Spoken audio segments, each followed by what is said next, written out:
নমস্কাৰ সকলোকে ধন্যবাদ জ্ঞাপন কৰিছোঁ মোৰ টপাৰ বেবী ইউটিউব চেনেল চাই থকাৰ বাবে আমাৰ ছাত্ৰ ছাত্ৰীসকল আজি 24 ফেব্ৰুৱাৰী আৰু আজি অনুষ্ঠিত হৈ গ'ল তোমালোকৰ মেট্ৰিকৰ বিজ্ঞান বিষয়ৰ প্ৰশ্নকাকতৰ পৰীক্ষা আৰু এইচএছৰ তিনিটা বিষয়ৰ যেনে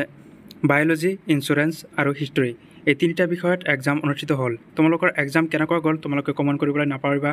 আমাৰ ছাত্ৰ ছাত্ৰীসকল ইতিমধ্যে যদি চেনেলটোত কোনোবাই নতুনকৈ ভিজিট কৰিছে চেনেলটো ছাবস্ক্ৰাইব কৰি দিবা কিয়নো এইটো চেনেলৰ যোগেদি সময়মতে মেট্ৰিক তথা এইচএছৰ খবৰসমূহ দি থকা হয় আমাৰ ছাত্ৰ ছাত্ৰীসকল আজি আমি আলোচনা কৰিম যে এটা ভাল খবৰ যে যিসকল ছাত্ৰ ছাত্ৰীয়ে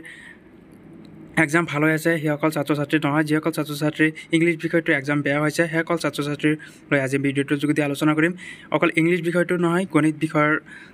কুৱেশ্যন পেপাৰো টাফ পাইছিলে যিখিনি বিষয়ত কুৱেশ্যন পেপাৰ টাফ পাইছিলে সেইসকল ছাত্ৰ ছাত্ৰীক পাছ কৰাই দিব নাই হয় ছাত্ৰ ছাত্ৰীসকল তোমালোকে ইতিমধ্যে অৱগত হৈছে যে গ্ৰেছ মাৰ্ক প্ৰদান কৰা হ'বই তাৰপিছতো তোমালোকক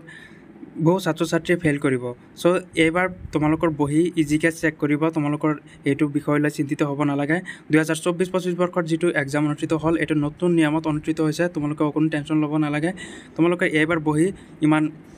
2024-25 বৰ্ষৰ যিটো এক্সামৰ এনচাৰ শ্বীট চেকিং হ'ব এইটো ইজিকৈ কৰা হ'ব তোমালোকক মাৰ্কছ দি দিয়া হ'ব বেছি এটা গুৰুত্ব নিদিয়ে